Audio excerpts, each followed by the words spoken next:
നമസ്കാരം. പുറത്തുവരുന്ന പുതിയ റിപ്പോർട്ടുകൾ പ്രകാരം ഇപ്രാവശ്യം ബി.ജെ.പിയുടെ സീറ്റുകൾ കുത്തനെ ഇടിയുമെന്നും അതോടൊപ്പം തുടർ ഭരണത്തിന്മേൽ സംശയത്തിന്റെ നിഴലുണ്ടാകുമെന്നുമാണ് പല അന്താരാഷ്ട്ര നിരീക്ഷകരും കരുതുന്നത്.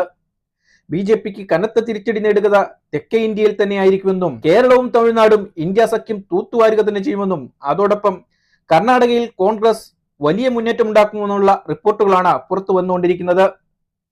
കർണാടകയിൽ ബി.ജെ.പിക്ക് തിരിച്ചടിയാകാൻ പോകുന്നത് സഖ്യകക്ഷിയായ ജനതാദളിന്റെ നേതാക്കളുടെ ലൈംഗികാതിക്രമ കേസുകളിൽ മേൽ തന്നെയാണ്. ഇത് ബി.ജെ.പിയെ അക്ഷരാർത്ഥത്തിൽ പെടുത്തിയിരിക്കുക തന്നെയാണ് കർണാടകയിൽ ചെയ്തിരിക്കുന്നത്. ബംഗാളിൽ സന്ദേശ് ഖാലി വിഷയത്തിൽ തൃണമൂലിനെതിരെ ബി.ജെ.പിയും മോദിയും പ്രയോഗിച്ച ആരോപണം ഇപ്പോൾ കർണാടകയിൽ ബി.ജെ.പിക്ക് തിരിച്ചടി നൽകുകയാണ്. മോദിക്ക് തന്നെ ഈ പെണ്ണ് കേസിൽ ദളിനെ തള്ളിപ്പറയേണ്ടതായും വന്നിരുന്നു. ആന്ധ്രയിൽ ജഗന്റെ പാർട്ടിയും അതോടൊപ്പം തന്നെ തെലങ്കാനയിൽ രേവന്തിലൂടെ കോൺഗ്രസും വലിയ മുന്നേറ്റമാണ് നടത്തിക്കൊണ്ടിരിക്കുന്നത്. വടക്കേ ഇന്ത്യയിൽ രാജസ്ഥാനിൽ സച്ചിൻ പൈലറ്റിന്റെ നേതൃത്വത്തിലും അതോടൊപ്പം യു.പിയിൽ അഖിലേഷിന്റെ നേതൃത്വത്തിലും അതോടൊപ്പം ബീഹാറിൽ തേജസ്വിയുടെ നേതൃത്വത്തിലും ഇന്ത്യ മുന്നണി വലിയ മുന്നേറ്റമാണ് ഉണ്ടാക്കുന്നത്. ഇത് തന്നെയാണ് വിശ്വസനീയമായ റിപ്പോർട്ടുകളിൽ പ്രകാരം ബി.ജെ.പി 270 സീറ്റുകൾ മാത്രമാകും നേടുക എന്നുള്ളതും പറയുന്നു. അങ്ങനെ വന്നാൽ ഒരുപക്ഷെ ബി.ജെ.പിയുടെ കൂടെ തന്നെ നിൽക്കുന്ന പാർട്ടികൾ മറുകണ്ഠം ചാടി ഇന്ത്യ മുന്നണിയിൽ എത്തുവാനും ഭരണം തന്നെ നഷ്ടപ്പെടുവാനും സാധ്യതയുണ്ട്. എന്തായാലും കൂടുതൽ നിരീക്ഷകരും പറയുന്നത് ബി.ജെ.പി ഇപ്രാവശ്യം കൂടി അധികാരത്തിൽ എത്തുമെന്ന് തന്നെയാണ്. എന്നാൽ മോദിയുടെ ആഗ്രഹപ്രകാരം 400 സീറ്റ് എന്ന ലക്ഷ്യം വളരെ പിന്നിലാണെന്നുള്ളതാണ് സത്യം.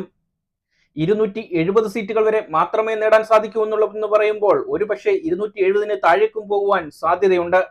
അങ്ങനെ വന്നാൽ ഒരു തൂക്കുമന്ത്രിസഭയ്ക്കായിരിക്കും വരുന്ന ലോക്സഭ സാക്ഷിയാകുവാൻ പോകുന്നത്. ഇന്ത്യ മുന്നണിയുടെ വലിയ മുന്നേറ്റം തന്നെയാണ് പല സംസ്ഥാനങ്ങളിലും കാണാൻ സാധിക്കുന്നത്. പ്രത്യേകിച്ച് ഇപ്പോൾ ഹരിയാനയിൽ ബി.ജെ.പിക്ക് നൽകി വന്നിരുന്ന പിന്തുണ സ്വതന്ത്ര എം.എൽ.എമാർ പിൻവലിച്ചിരിക്കുന്നു. പ്രധാന കാരണമായി അവർ പറയുന്നത് കർഷകരോടുള്ള ബി.ജെ.പിയുടെ വഞ്ചനയാണ് തങ്ങൾ പിന്തുണ പിൻവലിക്കാനുള്ള കാരണമെന്നും അതോടൊപ്പം തന്നെ പിന്തുണയ്ക്കുന്നുവെന്നും അവർ പറയുന്നു. ഹരിയാന, ഗുജറാത്ത്, പഞ്ചാബ്, ഡൽഹി പോലുള്ള സംസ്ഥാനങ്ങളിൽ ബി.ജെ.പിക്ക് തിരിച്ചടിയാകുക അരവിന്ദ് കെജ്രിവാളിന്റെ അറസ്റ്റാണ്. അന്യായമായി അരവിന്ദ് കെജ്രിവാളിനെ അറസ്റ്റ് ചെയ്ത് അകത്തിട്ടിരിക്കുന്നു എന്ന പ്രതീതി ആം ആദ്മി പാർട്ടിയുടെ നേതൃത്വത്തിൽ അതോടൊപ്പം തന്നെ ഇന്ത്യ മുന്നണിയുടെ നേതൃത്വത്തിലും വലിയ പ്രചരണം വടക്കേ ഇന്ത്യയിലൊക്കെ നടത്തുന്നുണ്ട്. ഇതും ബി.ജെ.പിക്ക് ക്ഷീണമുണ്ടാക്കുന്നുണ്ടെന്നാണ് ഗ്രൗണ്ട് റിപ്പോർട്ടുകൾ പറയുന്നത്. എന്തായാലും ബി.ജെ.പിയുടെ മൂന്നാം ഊഴം എന്ന സ്വപ്നത്തിന് വലിയ തിരിച്ചടി നൽകുന്ന റിപ്പോർട്ടുകളാണ് ഓരോ സംസ്ഥാനത്തു നിന്നും പുറത്തു വന്നുകൊണ്ടിരിക്കുന്നത്. കഴിഞ്ഞ തവണ ബി.ജെ.പി തൂത്തുവാരിയ പല സംസ്ഥാനങ്ങളിലും ഇക്കുറി അവരുടെ സീറ്റുകൾ കുത്തനെ താഴോട്ട് പോകുമെന്ന് തന്നെയാണ് പറയപ്പെടുന്നത്.